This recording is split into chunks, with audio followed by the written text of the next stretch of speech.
जैसे कलयुग ने कहा था ब्रह्मा जी से कि सतयुग भैया कह रहे हैं हमारे राज्य में कोई नरक नहीं जाएगा, और त्रेता भैया कह रहे हैं कि हम बड़े भाई सतयुग का ही अनुसरण करेंगे, द्वापर कह रहे हैं कुछ कुछ आज्ञा का पालन करेंगे।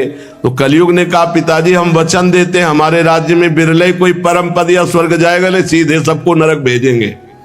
मनमानी आचरण करने का मतलब है नरकगामी होना, शास्त्र सम्मत आचरण।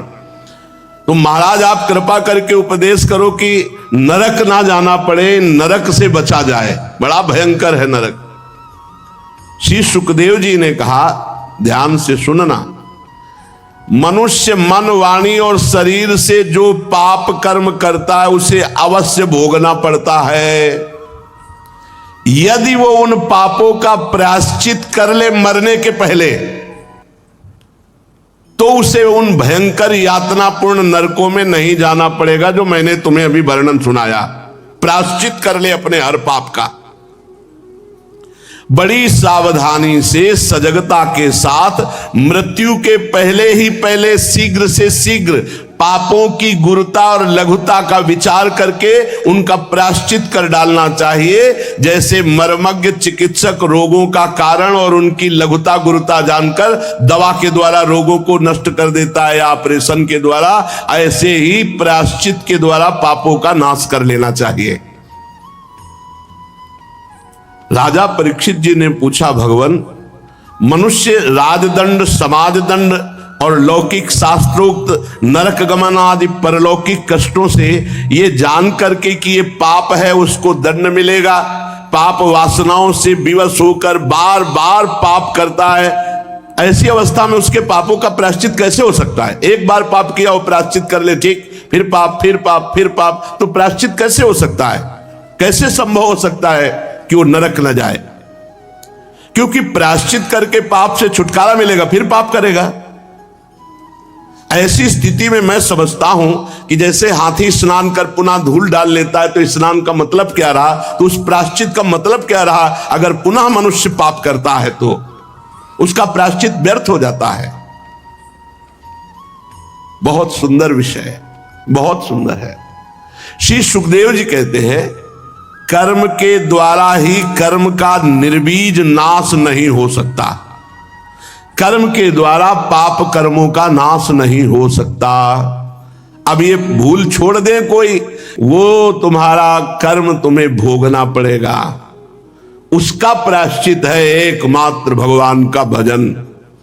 आगे वर्णन करेंगे। कर्म का कर्म के द्वारा नाश नहीं हो सकता, ये श्री सुखदेव जी महाराज कह रहे हैं कि आपने पाप कर्म कर लिया, आप कोई और कर्म करें तो उससे वो पाप कर्म नष्ट हो जाएगा। कर्म में इतनी सामर्थ्य नहीं कि वो निर्बीज कर सके तुम्हारे पाप कर्म को। जो अज्ञान से युक्त होकर पाप कर्म करते रहते हैं उनकी वासनाएं बनी रहती हैं और वासनाएं नए पाप कराती रहती है, इसलिए वो निष्पाप कभी नहीं हो सकते। अगर सच्चा प्रायश्चित है तो है भगवत प्राप्ति, तत्व ज्ञान।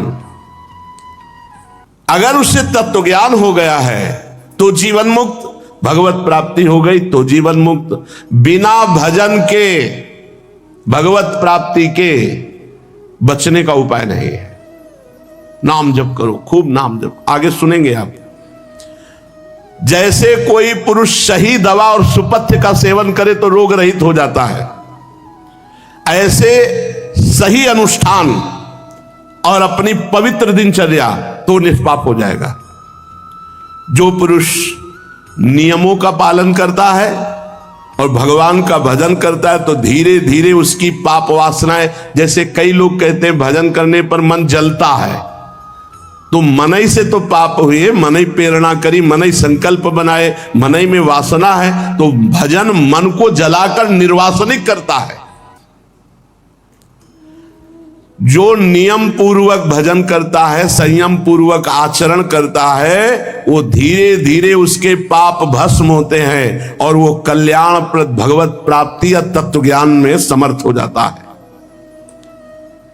जैसे बांस के झुरमुट में लगी हुई आग बांसों को जलाकर राख कर देती है, वैसे ही श्रद्धावान धैर्यवान पुरुष ब्रह्मचर्य तपस्या, इंद्रिय दमन, मन की स्थिरता, दान, सत्य, बाहर भीतर की पवित्रता, यम नियम और नवधा भक्ति, मन वाणी शरीर द्वारा किए गए बड़े से बड़े पापों को नष्ट किया जा सकता है। ब्रह्मचर्य, इंद्रिय दमन, मन की स्थिरता, नवधा भक्ति, ये विविध प्रकार के साधन हैं जिनसे हम पापों को नष्ट कर सकते हैं। भगवान की शरण में ये बिल्कुल अलग साधन है, ये बिल्कुल पक्का साधन और अलग साधन है। केचित केवलया भक्त्या वासुदेव परायणा अघम धुनवंती कार्त्स्नेन निहारमियु भास्करा। बहुत जोर की बात है, यही बात बहुत महिमामयी है जो पाप और पाप की जड़ को भी भस्म कर देता है। अन्य साधनों से पाप नष्ट हो सकते हैं लेकिन फिर वो हरे भरे नए किनगे। न तथा भगवान राजन पूजेत तप आदि भी यथा कृष्णार्पित प्राणस तत्पुरुष निषेवया। सीधी बात, कोई झंझट नहीं। भगवान की शरणागति में बहुत सरल बात है, बहुत सरल है। तन मन वचन प्राण सब भगवान को समर्पित कर दिए। बोले केचित, केचित माने कोई बिरला ही ये साधन पकड़ पाता है। भगवान की शरण में होकर केवल भगवान का स्मरण तो सारे पापों को उसी प्रकार भस्म कर देता है। भगवान का नाम जब, जैसे सूर्य उदय होते ही कुहरे का कहीं पता नहीं चलता, ऐसे ही पाप प्रवृत्ति दोनों का नाश भगवान की शरण में होकर नाम जब। अघम धुनवंती कार्त्स्नेन, सारे पाप उसके धुल जाते हैं। ये खुद कह रहे श्री सुखदेव जी। ये अन्य साधनों से ऐसा नहीं होता, तपस्यादि के द्वारा भी ऐसा नहीं होता कि जड़ से पाप नष्ट हो जाए। जगत में ये सबसे निराला पंथ है, भगवान का आश्रय लेकर, शरणागति लेकर भगवान का नाम जप, ये सर्वश्रेष्ठ है। सध्री चीनो है हम लोके पंथा क्षेमो कुतो भयः सुशीला साधवो यत्र नारायण परायणा प्रायश्चित्तानि चीर्णानि नारायण परांगमुखम न निष्पुनन्ति राजेन्द्र सुरा कुंभमिवापगा। ये सबसे निराला मार्ग है, भगवान की शरण में होकर भगवान का नाम जप करना। ये भय रहित, कल्याण स्वरूप, संशय रहित, इसी पर भगवत परायण सुशील साधु जन चलते हैं। अन्य साधनों से निष्पाप नहीं हुआ जा सकता। जैसे उदाहरण दे रहे हैं, जैसे सुरा कुंभ मिवापगाहा, शराब भरे हुए घड़े को आप चाहे जितनी बार धोएं, वो शराब के घड़े से कभी शंकर जी में जल नहीं चढ़ाया जा सकता, वो अपवित्र हो जाता है। ऐसे ही अन्य साधनों से चाहे जितना आप पाप को नष्ट करने की कोशिश करें, नष्ट नहीं होगा। लेकिन भगवान की शरण में हो गए, हो गया, भगवान की शरण में हो गए, तन मन प्राण समर्पित कर दिए, अब परम पवित्र हो गए। कोई भी पाप का दंड उसे नहीं भोगना पड़ेगा। जिन्होंने अपने भगवद गुणानुरागी मन मधुकर को भगवान श्री कृष्ण चंद्र के चरणारविंद मकरंद का एक बार पान करा दिया, ओहो, सकृन् मनः कृष्ण पदारविंदयोर निवेशितम तद्गुणरागियैरिहि नाते यमं पास भृतश्च तद्भटान् स्वप्ने विपश्यन्ति चीर्ण निष्कृताः। एक बार जिसने भगवान श्री कृष्ण का आश्रय ले लिया, एक बार भगवान श्री कृष्ण का स्मरण किया, सारे प्रायश्चित हो गए। स्वप्न में भी यमराज के दूत नहीं दिखाई देंगे, नरक जाने की तो बात ही क्या रही। स्वप्न में भी मनुष्य को चाहिए कि जितना ये सुना ऊपर नीचे के लोक और नरक ज्योतिर्गण सब ये भगवान का सब मायामय निर्माण है। इससे मन हटाकर भगवान में लगाना चाहिए। ये सब मायामय जादू का तमाशा है। राजा परीक्षित ने कहा महाराज ये नरकों की बात सुनकर तो बड़ी घबराहट पैदा हो गई, अच्छे अच्छे की घबराहट हो। तो महाराज आपने ये जो नरकों का वर्णन किया इससे बचने का कोई उपाय है? क्योंकि किसी न किसी प्रकार से सबसे पाप बन जाते हैं। अनेक प्रकार की भयंकर यातनाएं नरक की सुनकर के तो घबराहट पैदा हो गई। क्या कोई ऐसे कार्य करके बच सकता है? कोई उपाय है जिससे नरकों से बचा जा सके? जो उपाय बता रहे हैं वो कर लेना चाहिए सबको। नहीं, गलतियां सबसे होती हैं, बहुत छोटी छोटी गलतियों का भी दंड। अब तितली की गुदा में कांटा डाल के छोड़ दिया मांडव्य ऋषि ने, तो सूली उनके गुदा में डाल करके कटनी ही पड़ी, निकाल नहीं पाए। सोचो इतने बड़े ऋषि को ये दंड भोगना पड़ा, जो इतना तप परायण थे, बड़े बड़े महापुरुषों को। तो ये तो यहां की बात है, नरक में तो और कष्ट भोगना होता है। तो महाराज ये तो कोई ऐसा नहीं है जो नरक से, कोई बिरले ऐसा होगा, नहीं तो गलती तो। अरे महाराज युधिष्ठिर को भी नरक दिखाया गया था केवल जरा सी बात झूठ बोल देने पे। भैया जिंदगी झूठ बोलते गुजरी जा रही, तो पोटरी का पोटरी जमा है पाप। देखो ना झूठ, बहुत है सब झूठ बोलते हैं। अब आजकल तो भय नहीं रह गया झूठ बोलने का, मतलब झूठ बोलने का तो भय नहीं रह गया कि हम झूठ बोल रहे।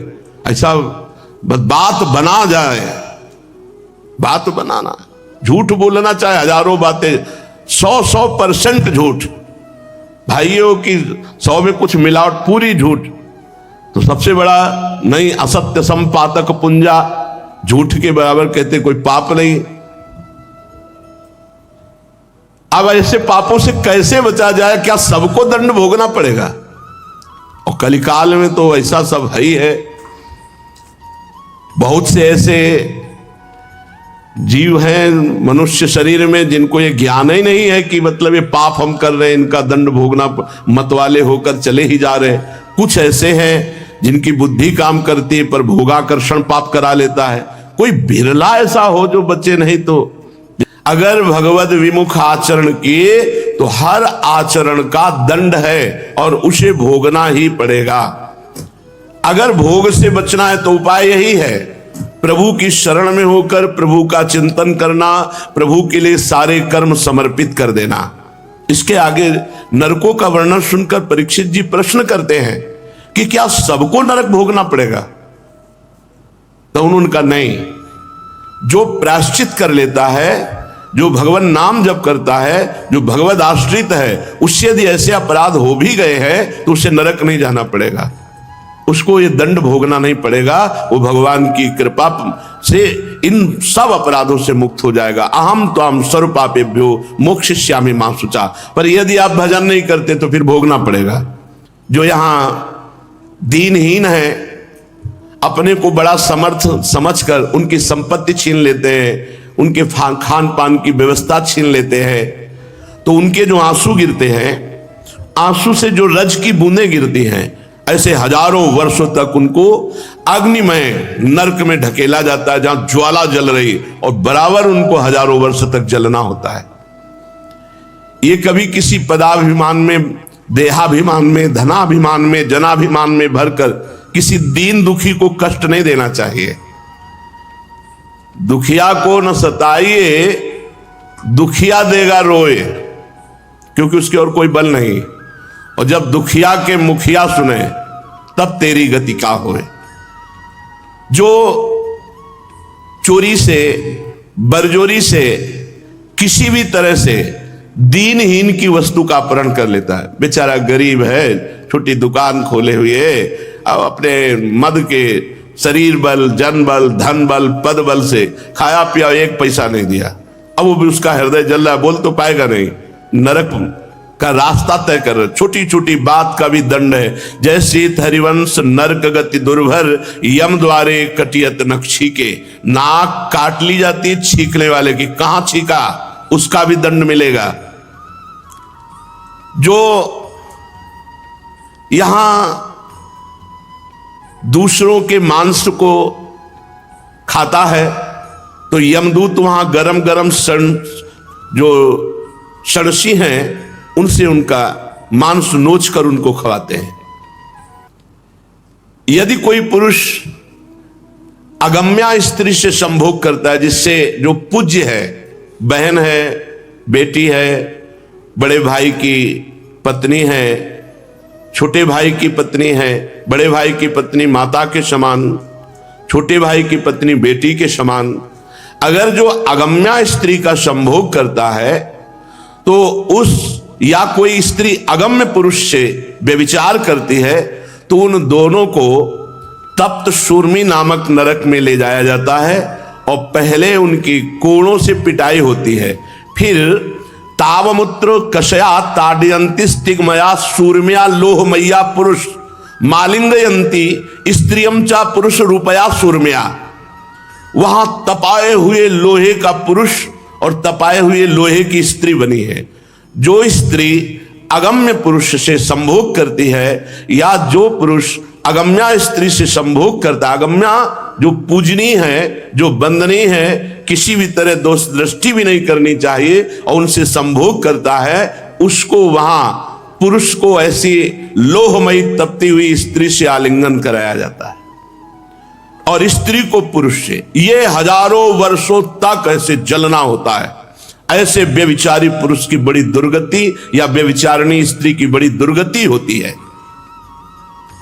इस लोक में जो पशुओं से व्यभिचार करता है, मृत्यु के बाद यमदूत उसे वज्र कंटक शालमली नरक में गिराते हैं। इसमें वज्र के समान बड़े बड़े सेमर के जैसे वृक्ष हैं, कांटे वाले, उनमें ऐसे फेंक देते हो, पकड़ करके घसीटते हैं नीचे की ओर, वो फटता जाता है पर वहां मरना नहीं। बार बार ऐसा किया जाता है जो यहां पशुओं से संभोग करते हैं। जो राजा या राजपुरुष धर्म मर्यादा का उल्लंघन करके मनमानी आचरण करता है, पद पे है, मनमानी दुरुपयोग कर रहा है पद का, अधर्म आचरण कर रहा है, तो उसे मर्यादा अतिक्रमण करने के कारण, मनमानी आचरण करने के कारण, तो कह रहे हैं उनको मरने के बाद वैतरणी नदी में पटका जाता है।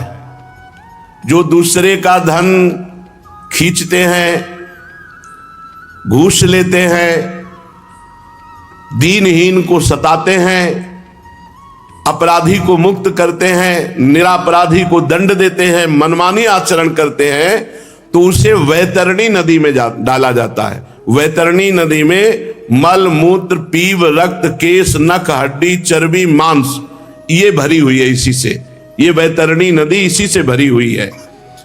यहां ऐसे राजपुरुष या राज कर्मचारी जो अधर्माचरण करते हैं उनको इस नदी में डाला जाए। वो वही बस पीव मल मूत्र यही सब खाते हजारों वर्ष तक वैतरणी में। वहां मरना तो है नहीं, शरीर तो छूटता नहीं है, पाप का दंड भोगना पड़ता है, प्राण व्याकुल होते हैं उसी वैतरणी में जहां मल मूत्र पीव रक्त केश। और वो अब अपनी दुर्गति का फल देख देख करके खूब रोता है। ऐसा नहीं कि आप वैतरणी में डाले गए तो आपको पता नहीं होगा क्यों डाले गए, आपके सामने कर्म होगा, हमने ये कर्म किया उसका दंड हमको ये मिल रहा है। जो लोग अपने धर्म का त्याग कर देते हैं, शौचाचार, पवित्रता, खान पान, एक अपनी मर्यादा है, वैष्णव धर्म, कुल धर्म, इन सब का त्याग कर देते हैं, लज्जा को तिलांजलि दे करके मनमानी आहार विहार करते हैं, मनमानी भोजन, मनमानी पेय पीना, और वो वैश्याओं से संभोग करते हैं। जो धर्म भ्रष्ट आचरण करने वाली है, ऐसे पशुओं के समान जो आचरण करते हैं, मरने के बाद पुयोद नामक नरक में गिराए जाते हैं, जिनमें बहुत ही घृणित पदार्थ भरे हुए हैं और बड़े ही विषैले जंतु हैं। वो जंतु उसे काटते हैं और वो घृणित पदार्थों को खाता हुआ उसमें अपने पाप कर्म को भोगता है। इस श्लोक में देखो, इसमें जो लिखा हुआ है उसे बहुत भाव से समझना होगा। यहां वही लिखा है, इसलिए हम आपको बता रहे हैं, कुत्ता पालने का विरोध नहीं है, पालिए। वो गृह का द्वारपाल है, दरवाजे पर व्यवस्था दीजिए, भोजन दीजिए, आप बढ़िया, हम कह रहे को कपड़ा लत्ता भी पहनाइए, लेकिन रसोई में मत ले जाइए। ठाकुर जी का भोग लगना है। बहुत विचित्र खेल हो रहे हैं और ये सब नरकगामी खेल हैं, मनमानी आचरण नहीं। अच्छा, उसको ये ज्ञान नहीं होता कि हमें सोच कहाँ करनी, लघु शंका कहाँ करनी है, और ऐसा बढ़िया साबुन से नहला धुला। हम कह रहे बढ़िया करो, दरवाजे के बाहर रखो, रसोई में नहीं, घर में नहीं। उसके लिए एक अलग कमरा बनवा दो, धन है तो उसके लिए एक अलग फ्लैट खरीद दो, अलग व्यवस्था कर दे उसकी। पर अपने जहां ठाकुर जी के लिए भोग बनना है, सब रसोई, वहां घर में कुत्ते का प्रवेश नहीं है, घर में नहीं, दरवाजे के बाहर का है। भागवत में इसमें लिखा हुआ है दरवाजे के बाहर पालो, क्योंकि आजकल बहुत लोग पाल रहे हैं अलग अलग के।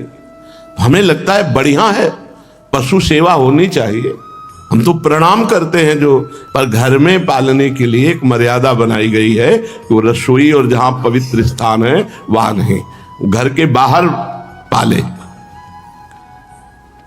जो शिकार आदि करते हैं जीवों का, तो इनको, कुत्ता पालने वाले को, शिकार करने वाले को मरने के पश्चात प्राण रोध नरक में डाला जाता है।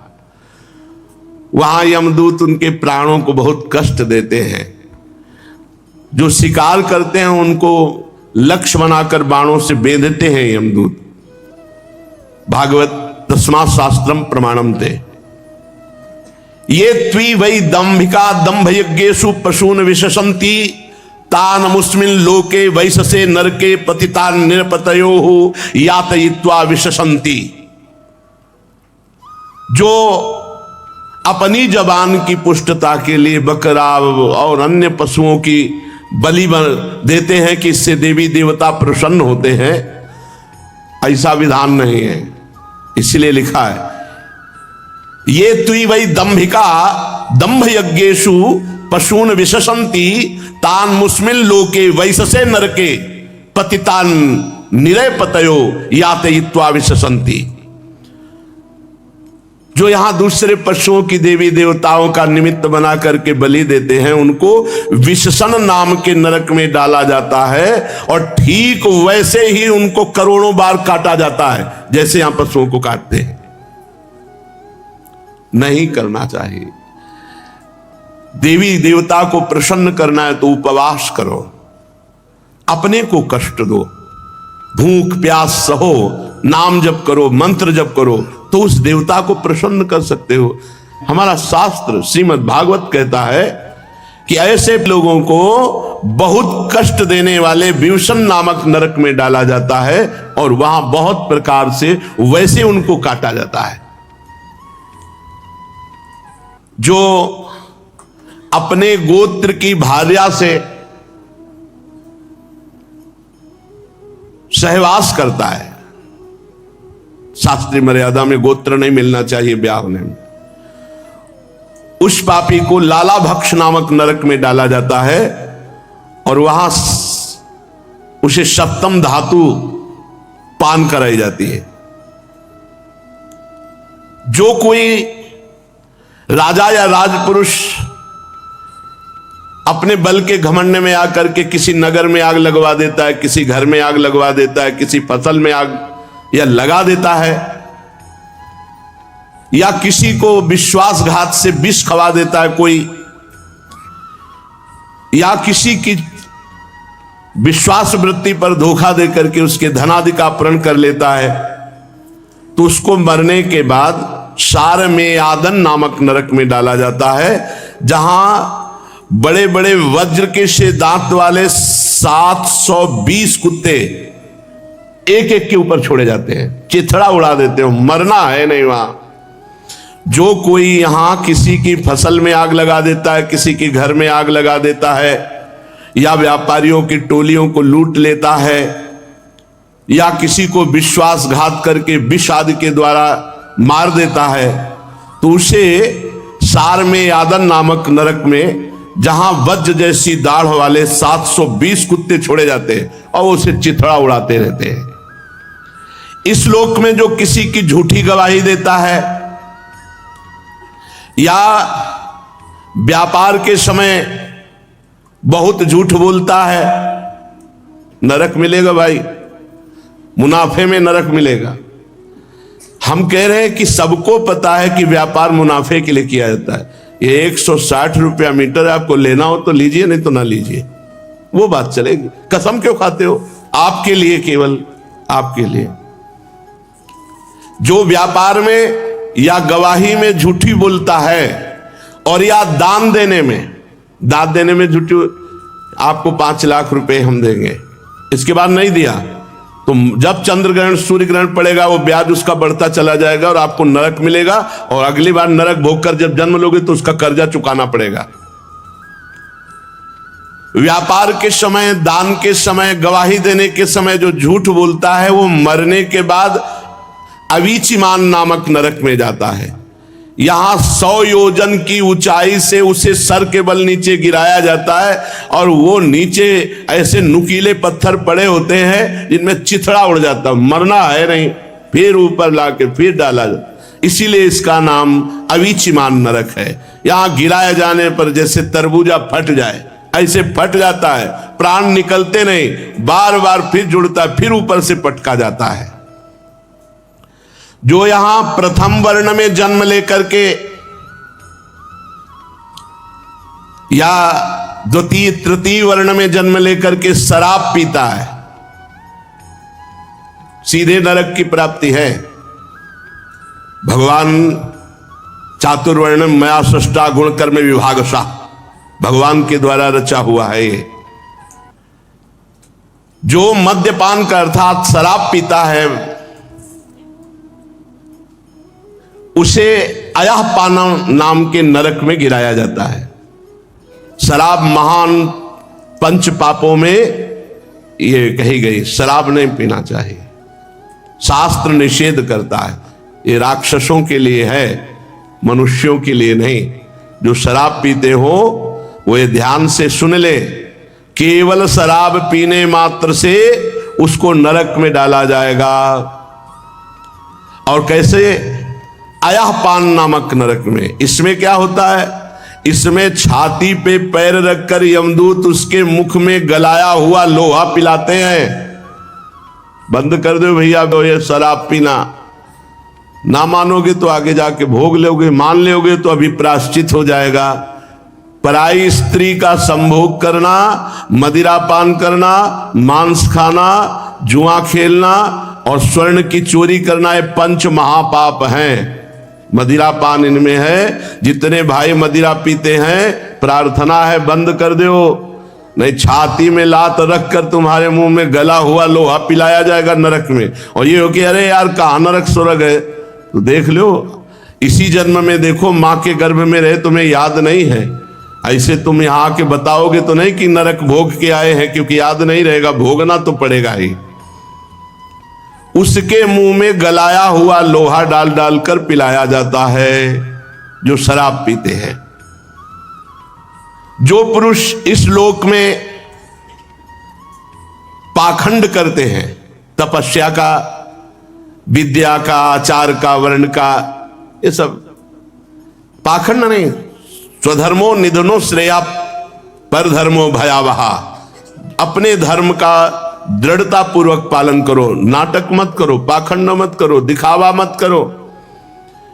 अगर किसी आश्रम वर्ण तपस्या आदि का पाखंड करते हो तो आपको इस बात का दंड मिलेगा। यहां तो कोई नहीं जानता लेकिन भगवान जान रहे हैं। छार करदम नाम के नरक में गिराया जाता है। वहां बड़े बड़े पत्थरों से उसको कुचला जाता है, पाखंडी दंभी नाटकी को। दम्भ नाटक पाखंड नहीं, धर्म से चलो। वहां बड़े बड़े पत्थरों से ऐसे चटनी जैसे बनाई जाती है, ऐसे कुचला जाता है जो पाखंडी पाखंड करता है, धोखे में फंसा करके अपने आप को भी नष्ट करता है, दूसरों को भी। जो इसमें इस लोक में राक्षसों की तरह कुछ भी खा सकता है, पशु पक्षी कुछ जो मन आवे सो, बहुत सावधानी, भोजन भी बहुत सावधानी। वो यमलोक में राक्षसों के द्वारा, जैसे राक्षस ऐसे यमदूत उनको यातनाएं देते। रक्षोगण भोजन नामक नरक में गिराया जाता है। रक्षोगण भोजन नामक, जो मनाया जैसे मनाया, सब खा रहे पी रहे बहुत होश से, पवित्र भोजन। यो यहां पशुओं का गरम गरम खून पीते हैं, तो वहां कुल्हाड़ी से उसका गर्दन काटकर यमदूत खून पीते हैं। जो यहां दूसरों का मांस खाते हैं, तो वहां यमदूत मांस भक्षण करते हैं, उसका खूब नाचते हैं वहीं। अरे बहुत हाहाकार है।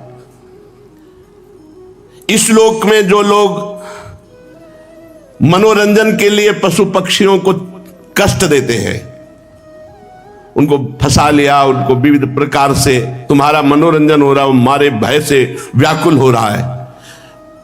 विविध उपायों से फुसला करके पशु पक्षियों को बुला देते हैं, उनको रस्सी में बांधकर कांटे से या विविध प्रकार की पीड़ा देकर खिलवाड़ करते हैं, तो उनको सुलूल प्रोत नामक नरक में गिराया जाता है। और यमदूत पिंजड़े में बंद करके फिर भाले से उनके साथ खेलते हैं।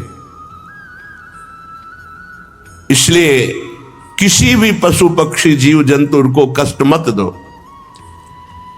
इस लोक में जो उग्र स्वभाव के लोग होते हैं, जरा जरा सी बात में दूसरे से झगड़ा कर देते हैं, दूसरे को मारने पीटने लगते हैं, गालियां देते हैं, दूसरे का अहित अमंगल कर देते हैं, वे मरने के बाद दंड सूक नामक नरक में गिराए जाते हैं।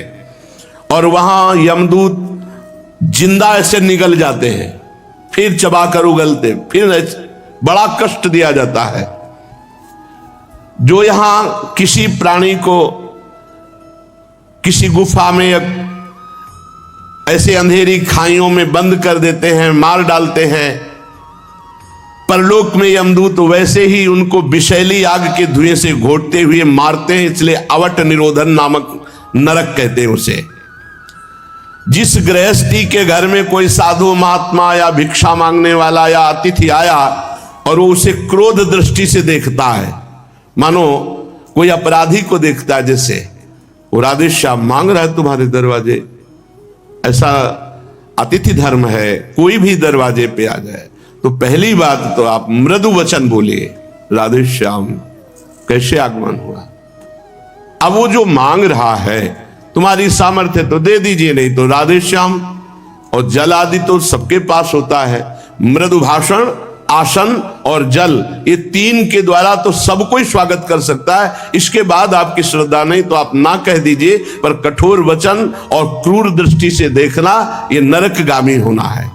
जो गृहस्थ अपने आए हुए दरवाजे पर अतिथि अभ्यागत संत वैष्णव को क्रोध दृष्टि से देखता है, तो नरक में उसे गिद्ध, कंक, काक और बटेर आदि यमदूत, वज्र की चोंच रखने वाले, उसे पर्यावर्तन नामक नरक में गिराते और नोचते हैं।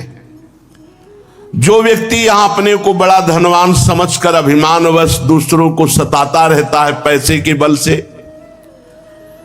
और जो सब पर संशय करता है, संदेह करता है, और धन का कभी धर्म में खर्चा नहीं किया,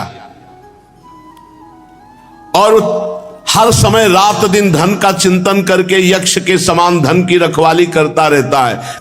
बहुत धन में एक दोष है कि वो इतना आसक्त चित्त कर लेता है कि वो धर्म में खर्चा नहीं कर सकता, बढ़ाने की सोचता रहता है, फिर मर जाता है और वो यही पड़ा रहता है। ऐसा नराधम मरने पर सूची मुख नामक नरक में गिरता है, और वहां उसके अर्थ पिशाच शरीर को सुइयों से सिया जाता है, पूरे शरीर को यमदूत उसे सीते हैं। ऐसे राजन, ऐसे सैकड़ों हजारों नरक हैं। जो भगवान से विमुख होकर के मनमानी आचरण करता है, वो इन अधिकांश सब नरकों को भोगता है।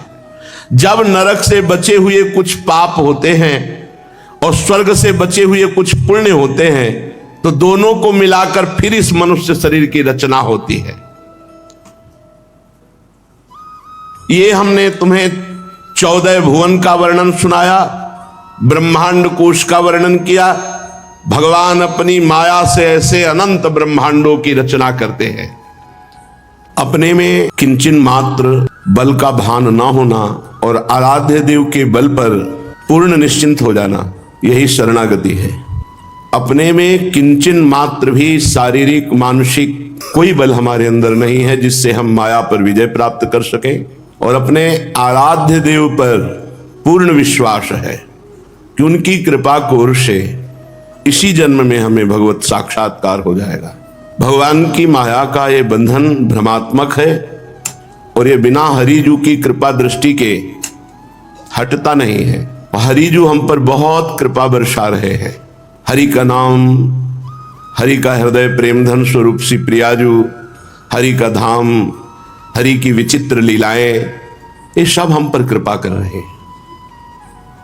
हम ऐसा अनुभव करें, हम अपनी योग्यता से लीला में प्रवेश नहीं पाएंगे, अपने किसी बल से हम श्री जी की सेवा का अधिकार नहीं प्राप्त कर सकते।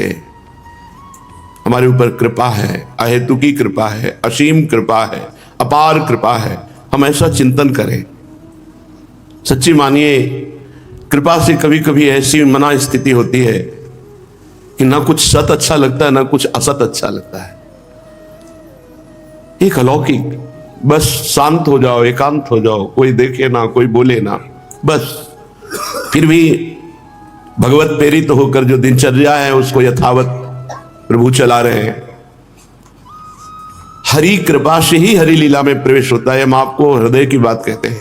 इसमें अपना कोई साधन बल, अपनी कोई विद्वता, अपनी कोई प्रवीणता बिल्कुल काम नहीं करती। इसमें तो केवल कृपा काम करती, केवल कृपा। वो हमारे ऊपर बहुत जोर की है।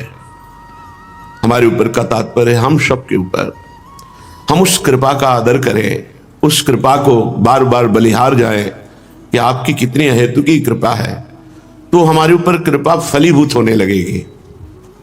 यह महापुरुषों की भी बात कहते हैं, जितना आप कृपा का आदर करेंगे, जितना आप कृपा पर बलिहार होंगे, उतना ही कृपा प्रकाशित होती चली जाएगी और ये सारा भ्रम नष्ट हो जाएगा। देह भाव, भोगों में सुख बुद्धि, देश संबंधियों में प्रियता, ये सब भ्रम है, ये नष्ट हो जाएगा। जब कृपा जागृत होगी तो आप देख लेंगे कि किसी भी इंद्रिय सुख में कोई भी लगाव नहीं रह गया। देह से लेकर देश संबंधियों में कोई प्रियता नहीं रह गई। ये स्थिति आ जाएगी। इसी स्थिति में प्रियालाल का रूप जागृत होता है, प्रियालाल की लीला जागृत होती है। और कैसे अनिर्वचनीय, वाणी में सामर्थ्य नहीं कि वो बात हम कहें जो कृपा से उतरती है हृदय में। केवल वो अनुभव गम्य, अनुभव स्वरूपम, सूक्ष्मतरम, प्रतिक्षण वर्धमानम, अनिर्वचनीयम। वाणी के द्वारा उसका वर्णन किया ही नहीं जा सकता। सरस्वती जी की भी सामर्थ्य नहीं कि वाणी के द्वारा उसका वर्णन कर सके जो प्रियालाल की कृपा से हृदय में उतरता है। बस कृपा ही कृपा। अगर पूर्णता का शब्द कोई है तो कृपा है। एक तिनका क्या कर सकता है, और उस तिनका को कृपा उड़ा करके मंदिर की चोटी में विराजमान कर दे।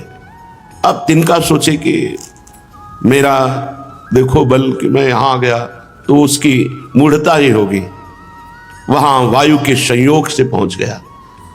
ऐसे ही जहां संभाव्योपि विरंचि नारद शिव, ये सबसे छोटी की बात वहां का चिंतन बन जाए तो अपने लोग तिनके जैसे हैं।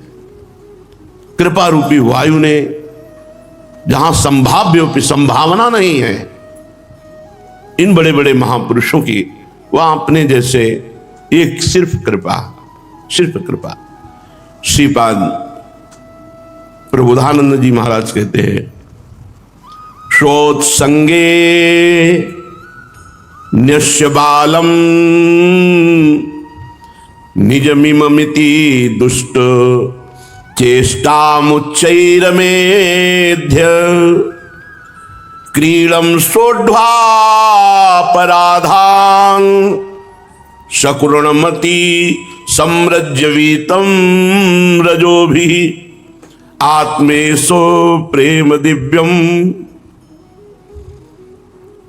स्तन भरममलम पायत्या सुमातः श्रीमद वृंदाटवित्वम सहज निर्वधि स्नेह पूरे विरक्ष। जैसे माता अपने वक्षा स्थल के स्तन को पान कराकर अपने पुत्र को पुष्ट करती है, ऐसे ही वृंदावन धाम वृंदाटवी मां प्रेम रूपी दुग्ध पान कराकर अपने शरणागत अपने आश्रित जनों को पुष्ट कर देती है। आत्मेशो प्रेम दिव्यम, हमारे आत्मेश हैं युगल सरकार और उनका दिव्य प्रेम है वृंदाटवी का दुग्ध। वृंदाटवी मां अपने आत्मेश युगल सरकार का प्रेम रूपी दुग्ध पान करा करके अपने वास करने वालों को, अपने आश्रित जनों को निहाल कर देते हैं। श्रीमद वृंदाटवी तुम सहज निर्वध स्नेह पूरे भी रक्ष, हर प्रकार से अपने वासी की रक्षा करते हैं। वृंदावन दिव्य चिदानंद है। कह रहे कि सोत संगे नश्य बालम निज मिममिति दुश्चेष्ट मुच्चैर मेध्य। यद्यपि मैं दुराचारी हूं, दुश्चेष्टायुक्त हूं, अपवित्र विषयों का चिंतन करने वाला, पवित्र विषयों में संलग्न हूं, क्रीडम शुद्धापराधान, और मेरे द्वारा वृंदावन में अपराध भी बन रहे हैं। पर जैसे गंदे मलिन दुश्चेष्टायुक्त बालक को मां अपनी गोद में लेकर के उसको स्नान कराती है, उसके मल धूल सबको दूर करती है, उसी प्रकार स्वत संगे नश्य बालम, अपने संग में वृंदावन धाम का वास, ये वृंदावन का संग है, वृंदावन का आश्रय, ये वृंदावन का संग है। तो स्वत संगे नश्य बालम, जैसे मां अपने बालक को सानिध्य में लेकर के उसे पवित्र करती है, उसकी धूल मल आदि दूर करके स्नान कराती है, ऐसे वृंदाटवी मां हमारी दुश्चेष्टा, हमारे अपराधों को दूर करके अपने वक्षा स्थल का युगल सरकार का दिव्य प्रेम रूपी दुग्ध पान कराकर हमें पुष्ट करती है, और हम वृंदावन वासियों की वृंदावन टवी मां सदैव रक्षा करती है। ऐसा कृपालु वृंदावन है। अहो भाग्य जिनको वृंदावन का वास, जिनको वृंदावन का आश्रय मिला, वो निश्चित धन्याति धन्य हो जाएंगे।